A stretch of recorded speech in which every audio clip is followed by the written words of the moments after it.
Bueno, iniciamos la clase 5. En esta clase lo que vamos a ver es un poco las consecuencias de la revolución industrial desde el punto de vista científico, digamos, ¿cierto? Es decir, esta posibilidad de transformar la realidad a partir del conocimiento, podemos decir, basado en los descubrimientos científicos que producen conocimiento que a su vez hace posibles inventos que pueden ser fabricados.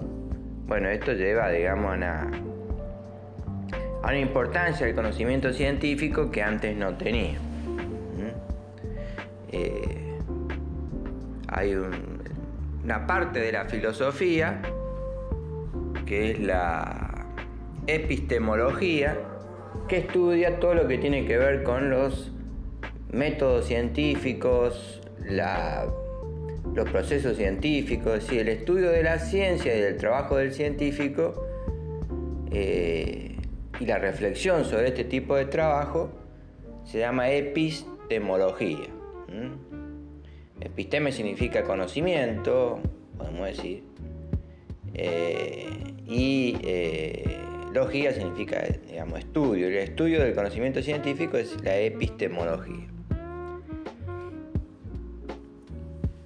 Nosotros al principio habíamos hablado de que hay conocimientos científicos y no científicos, ¿no? Las creencias, las supersticiones, las opiniones, los sentimientos forman parte del conocimiento no científico. El conocimiento científico es el que sigue los pasos del método científico. Primer paso, una incógnita o un problema. Segundo paso, la búsqueda de datos. Tercer paso, el establecimiento de hipótesis o posible solución al problema. Y por último tenemos la prueba de esa hipótesis o la comprobación de esa hipótesis que nos va a dar una conclusión. Si la hipótesis es correcta o incorrecta. Si es correcta, tenemos un conocimiento científico.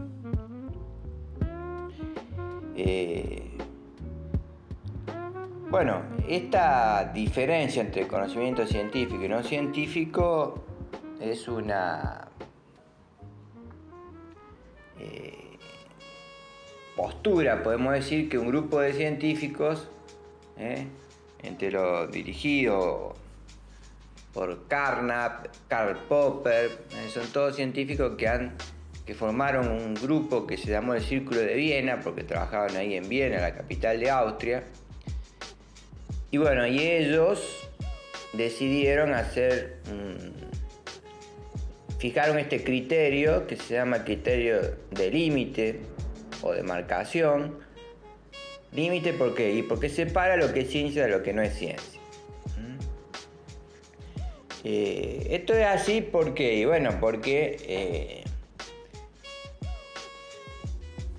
cuando aparece la ciencia como el mejor tipo de conocimiento o el conocimiento más prestigioso, porque sirve al desarrollo industrial,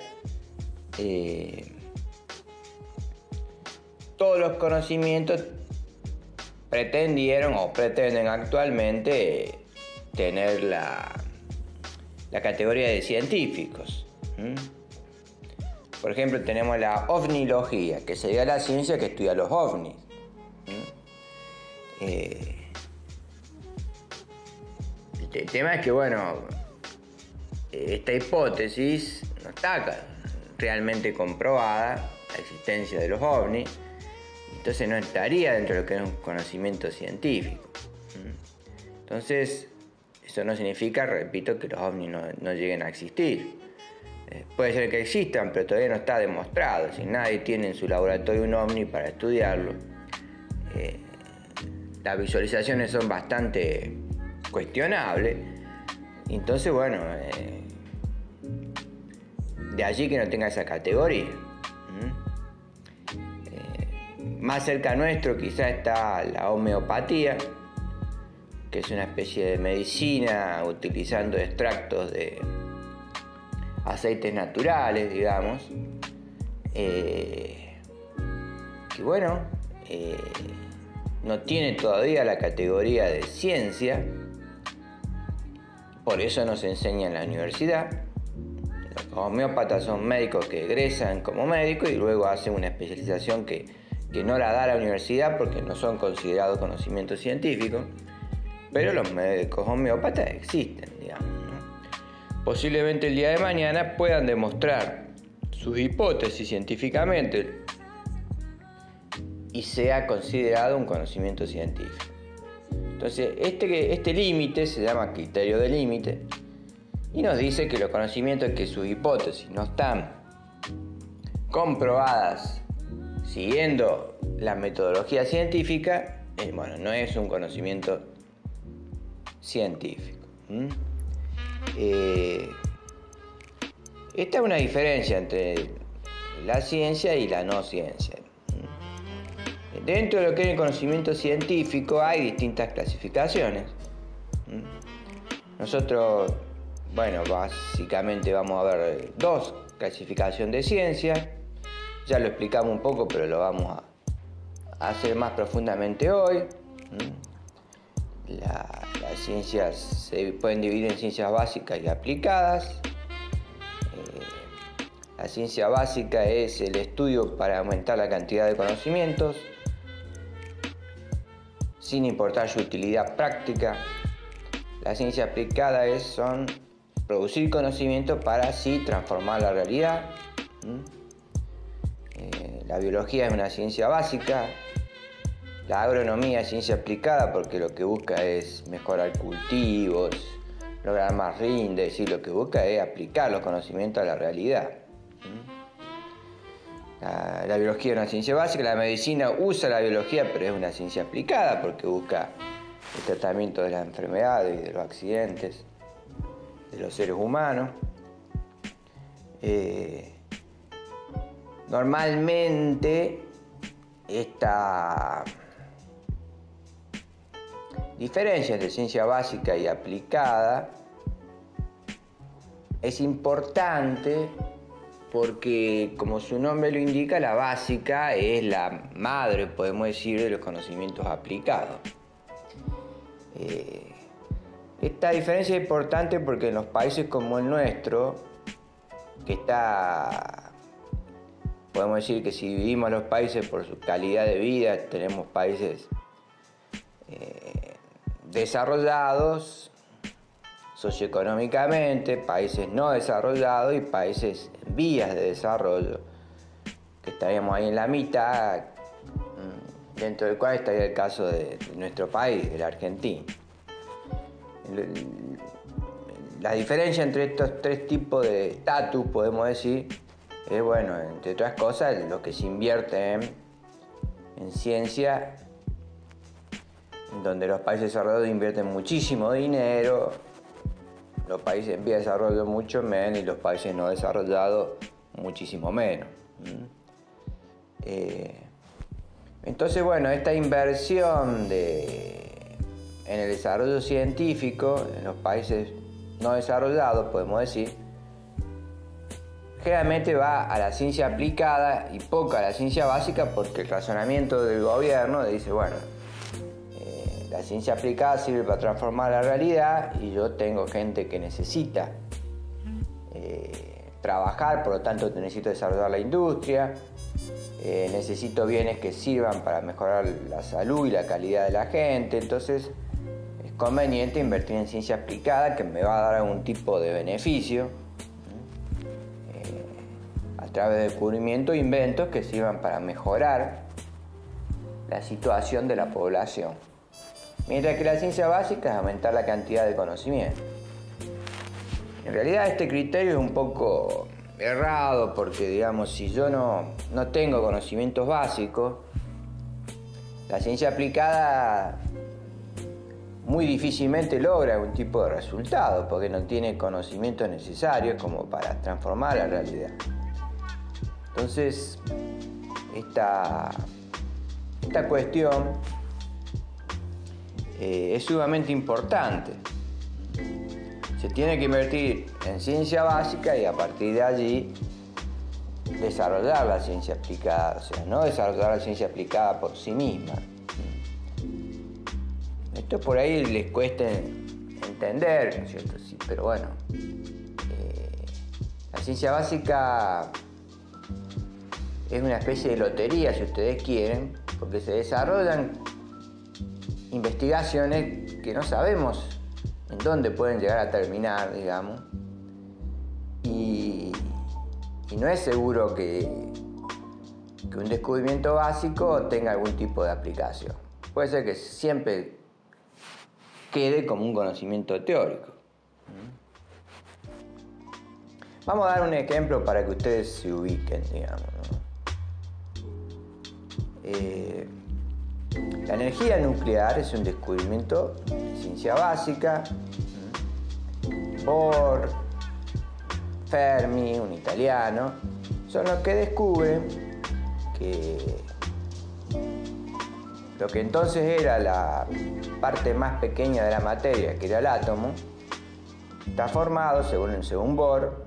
Él tiene el modelo del átomo que copia el sistema planetario. Nosotros hablamos mucho del universo con Galileo Galilei. Y bueno, así como el Sol está quieto y los planetas giran alrededor del Sol, bueno, un átomo tiene el núcleo, que sería una especie de Sol, con protones y neutrones unidos entre sí, y alrededor giran como planetas los electrones. Este es el modelo planetario de Bohr, que es el modelo del átomo.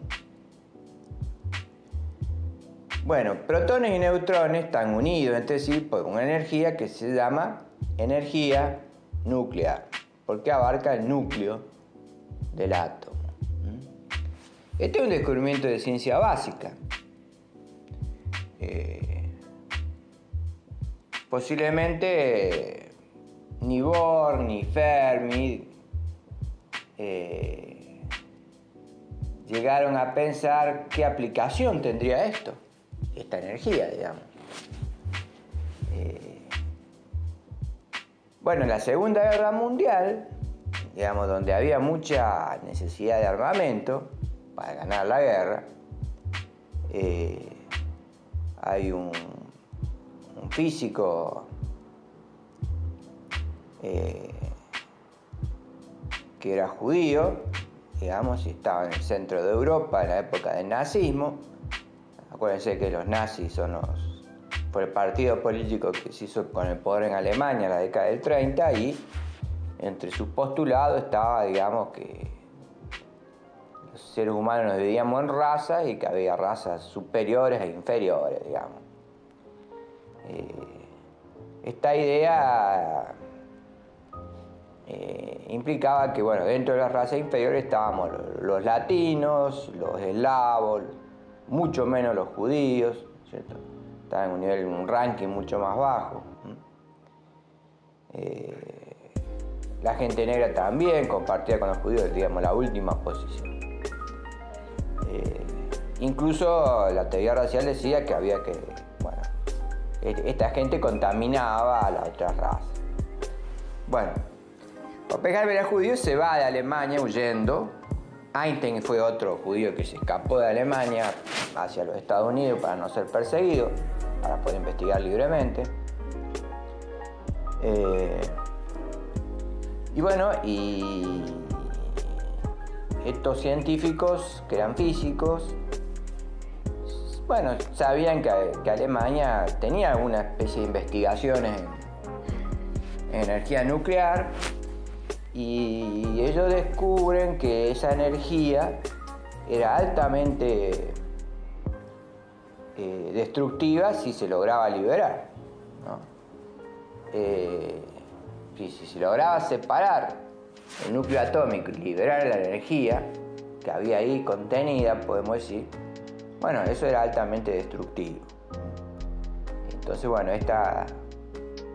Oppenheimer, Szilassi fuera otro científico, y Einstein, bueno, proponen al gobierno de Roosevelt de Estados Unidos, bueno, crear un arma que podía decidir la guerra. Estados Unidos estaba en guerra contra Alemania en la Segunda Guerra Mundial,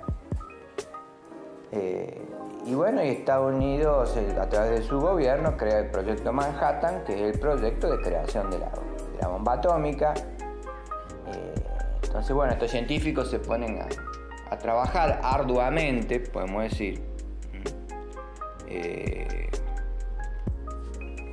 para lograr, digamos, la construcción de un arma que pudiera decidir la guerra.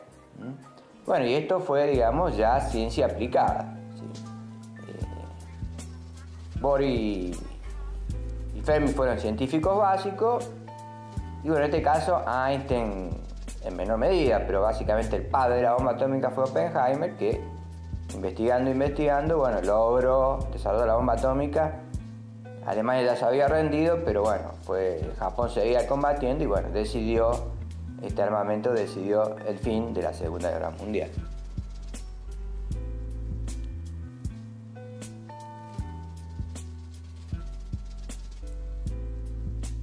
Decíamos entonces, la Segunda Guerra Mundial se decide gracias a un invento que fue la bomba atómica. Primero se probó, se hizo el experimento para ver si esto funcionaba o no, o sea, la comprobación de la hipótesis se hizo, digamos, en el desierto del Álamo. Allí se probó la destructividad de la bomba atómica, que fue más destructiva de lo que se esperaba. Ahí algunos científicos se empiezan a arrepentir de haber fabricado esto.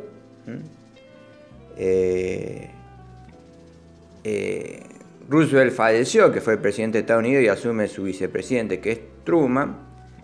Y bueno, este presidente decide tirarla sobre Japón. Algunos científicos decían que se tire en una isla desierta para que Japón viera la destructividad y se rindiera.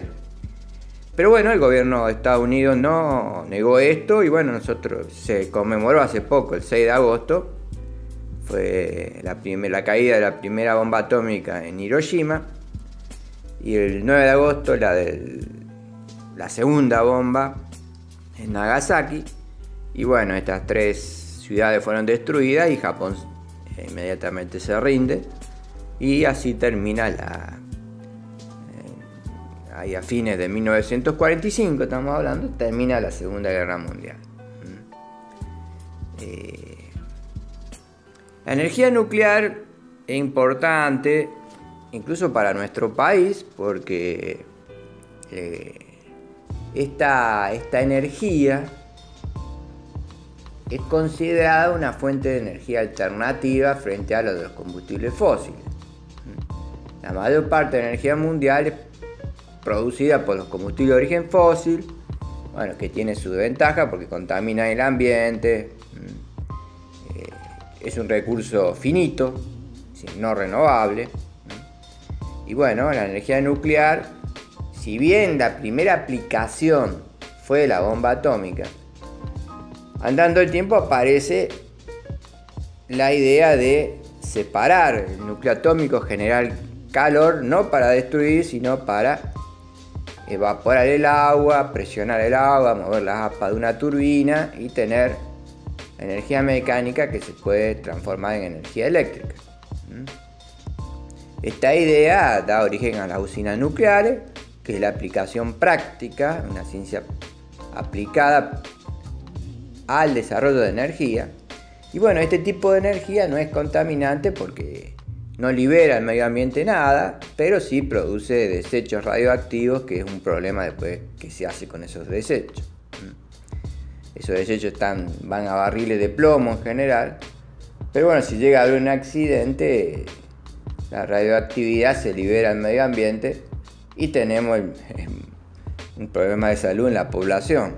La radioactividad es altamente contaminante, libera rayos gamma que son ionizantes, es decir, que destruyen la estructura de las moléculas.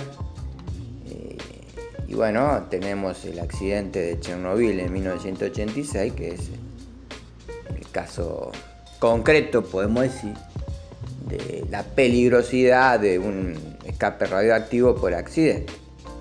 De allí que la energía nuclear hoy por hoy no sea una energía muy bien vista, podemos decir, en el planeta. Pero la Argentina sí sigue apostando al desarrollo de la energía nuclear. En nuestra provincia, de hecho, tenemos una usina nuclear. Hay 3 usinas nucleares funcionando en nuestro país, con una cuarta que posiblemente, y una quinta. Hay 2 más que están en proceso, o por lo menos están firmados los planos para ser construidas.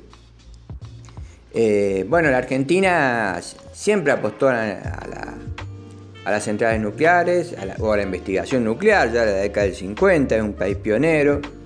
De todos los países de América Latina, el nuestro es el que más centrales nucleares tiene funcionando. Los ingenieros nucleares se forman ahí en Bariloche, en el Instituto Balseiro, que recientemente ha egresado la primera mujer como ingeniera nuclear. Y bueno, esto es así porque la Argentina tiene mucha dependencia de la energía hidroeléctrica. Y bueno, si llega a haber sequías y demás, no tenemos agua y no tenemos energía. Entonces la energía nuclear, en cierta forma, no depende de las condiciones del clima. Y bueno, entonces es un recurso que a Argentina le sirve en caso de tener problemas con sus represas hidroeléctricas. En la década del 50, para plantearle un ejemplo de ciencia básica y aplicada, tenemos a un investigador que es Richter, un investigador alemán, que termina la Segunda Guerra Mundial y viene a trabajar aquí en la Argentina. Alemania, que al fin de la Segunda Guerra Mundial, fue un país destruido, y bueno, muchos científicos e ingenieros se fueron a trabajar a otros países donde tuvieran condiciones de trabajo posibles, digamos. Y bueno, Richter supuestamente había descubierto una forma de producir energía nuclear de fusión nuclear. La energía nuclear se divide en fisión nuclear y fusión nuclear. La fisión es partir un núcleo atómico para liberar energía térmica, y la fusión nuclear es unir 2 núcleos livianos para producir uno más pesado. Es el tipo de energía que se produce en el Sol, y también produce energía térmica, pero mucho mayor cantidad que la energía de fisión, y no produce, si bien produce desechos, no produce desechos radioactivos y peligrosos como la energía de fisión nuclear. Todas las centrales termonucleares funcionan con energía de fisión nuclear. La energía de fusión está a nivel de conocimiento básico, pero no existe todavía la tecnología como para unir 2 núcleos livianos de una manera redituable. Se gasta más plata en unirlos que lo que se obtiene, digamos. Entonces, todavía la energía de fusión está en experimentación, en un conocimiento básico, digamos. Todavía no sirve para transformar la realidad, todavía no es ciencia aplicada. Pero Richter ya en la década del 50 él decía que podía, digamos, desarrollar la energía de fusión nuclear. Bueno, el gobierno en ese entonces estaba el gobierno Perón, que quería desarrollar la industria en la Argentina, y bueno, le construyen un laboratorio en la isla Huemul, ahí en medio del lago Nahuapi, que todavía están los restos de ese laboratorio. Y bueno, ahí se gastan millones y millones de dólares, y Richter no avanza hasta que finalmente el gobierno forma una comisión de científicos que analizan y estudian lo que proponía Richter. Estos eran científicos básicos, entre ellos está el mismo Balseiro, y descubren que bueno, Richter no tenía los conocimientos básicos suficientes como para poder desarrollar esa energía de fusión, que se llama energía de fusión en frío, porque era unir el núcleo atómico sin gastar energía. De hecho, eso hasta el día de hoy, han pasado 70 años de aquella época, todavía no se logró. Bueno, así que bueno, Richter se tuvo abandonar todos esos proyectos. Y bueno, finalmente se retiró y bueno, falleció en Buenos Aires, siempre sosteniendo que si el gobierno le hubiese seguido solventando las investigaciones, él la hubiese descubierto a la fusión en frío. Bueno, es un ejemplo de cómo la ciencia aplicada tiene que basarse en la ciencia básica, porque si no, no están los conocimientos necesarios como para llegar a un resultado, podemos decir. Bueno, entonces, recién hablamos de la Guerra Mundial. Bueno, todo este desarrollo industrial que nosotros estamos viendo con la primera y la revolución industrial, en la próxima clase vamos a hablar ya de la segunda revolución industrial, generó, digamos, la creencia de que la ciencia había llegado para facilitar la industria y hacer posible el bienestar material de los seres humanos. Con la ciencia se desarrolla el consumo de mercaderías, la gente empieza a vivir mejor, se desarrolla todo lo que es la medicina, todo lo que es la farmacología, todo lo que son las normas de higiene. Y todo esto hizo pensar, digamos, que gracias a la ciencia el ser humano, podemos decir, se iba a liberar de los conocimientos no científicos y religiosos, porque si yo soy feliz aquí, bueno, la religión generalmente me habla de un mundo de felicidad luego de la muerte en general. Y bueno, entonces aparece la ciencia como una nueva religión, algunos dicen, ¿no? Pero bueno, esto va a terminar un poco en 1914 con la Primera Guerra Mundial, porque, bueno, esta época previa que se llamó la Belle Époque, o sea, la bella época, porque, bueno, se hablaba del progreso indefinido del ser humano. Todo esto termina con las guerras mundiales, porque, digamos, ahí la ciencia se dedica directamente a destruir la vida de las personas. O sea que aparecen nuevos sentimientos que son el posmodernismo, así se lo llama, que son pensadores o filósofos que empiezan a cuestionar el papel de la ciencia, y así tenemos una división acerca de la epistemología. Es decir, hay epistemólogos que son modernistas, que sostienen que la ciencia es un conocimiento positivo para la humanidad. Dentro de esto está Karl Popper, Albert Einstein, Sokal, y por otro lado tenemos los postmodernistas. Hay uno de ellos que todavía vive, que es Bátimo, un italiano. Nietzsche es un alemán que fue el más famoso postmodernista, podemos decir así, que dicen que la ciencia en realidad hay que cuestionar los conocimientos científicos, que nos alejan de la naturaleza, que crean un mundo artificial, que transforman a las personas en algo que no tiene que ver con lo natural o con lo que manda la naturaleza en nosotros, digamos. Esta es la crítica de Nietzsche. Nietzsche dice, bueno, la ciencia y la religión le dicen al hombre cómo hay que vivir y coartan sus instintos, sus pasiones. Los animales se guían por los instintos, decía Nietzsche. Y el ser humano también debería guiarse más por los sentimientos y por los instintos, más que por la razón. Porque por la razón se aleja de lo espontáneo, de lo natural. Entonces, bueno, él tenía la teoría del superhombre. ¿Cuál era el superhombre? Y bueno, aquel que no piensa en lo que hace, sino que se guía por lo que le dice el corazón o los instintos. Para Nietzsche el hombre tenía que volver a ser un animal, porque si no se salía, digamos, del mandato de nuestra propia especie, y se crea un mundo, digamos, que no sabemos hacia dónde nos estamos dirigiendo, digamos, ¿no? Bueno, Bátimo tiene una teoría bastante parecida, digamos. Se le suma los problemas ambientales, que son resultado del avance científico e industrial, ¿no es cierto? Sí.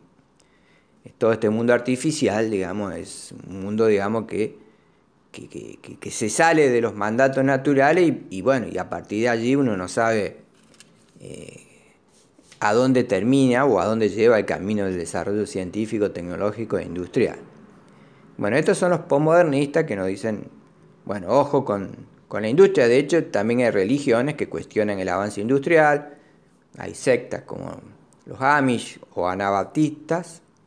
Los Amish sostienen que las máquinas son un invento del diablo y hay que usar solamente herramientas, y entonces viven aislados en comunidades donde solamente tienen herramientas y viven aislados del avance científico y tecnológico.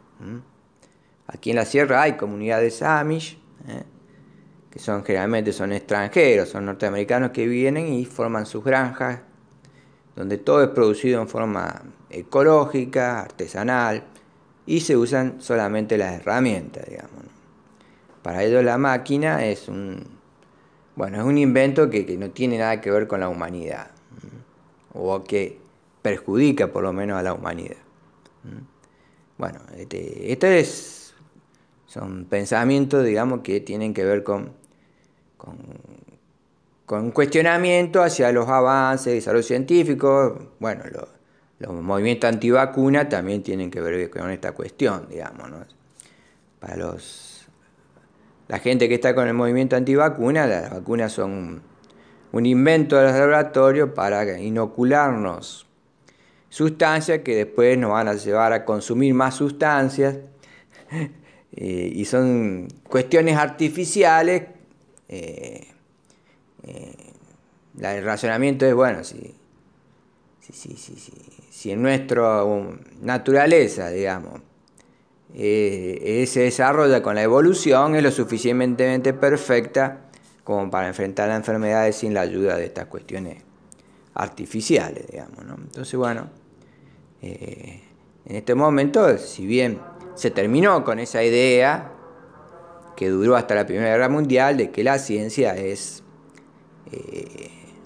el conocimiento prestigioso y más perfecto que podamos tener y nos va a llevar a un mundo de felicidad. Entonces, bueno, el movimiento postmodernista tiene todos estos cuestionamientos hacia el avance científico y bueno, es algo que lo cual todavía tenemos que convivir en la actualidad. Bueno, por hoy dejaremos aquí. La clase que viene ya vamos a hablar un poco más de el trabajo que hacen los científicos, la diferencia entre observación y experimentación, qué es una variable, qué tipo de observaciones hay. Si dentro de lo que es el trabajo del científico es lo que vamos a desarrollar en la próxima clase.